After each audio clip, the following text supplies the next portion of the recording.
इस न्यूज के प्रायोजक हैं Balaji academy, PSC coaching centre, पड़ाव चौक, मुंगेली।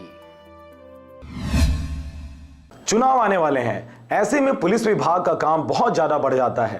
सुरक्षा को देखते हुए विभाग को अग्रिम तैयारियां करनी पड़ती हैं।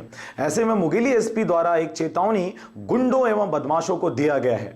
अगर चुनाव के दौरान कोई भी गतिविधियां उनके द्वारा की जाती है तो उन पर कड़ी कार्रवाई की जाएगी। इस हेतु सभी थाना प्रभारियों को निर्देश दिए गए हैं।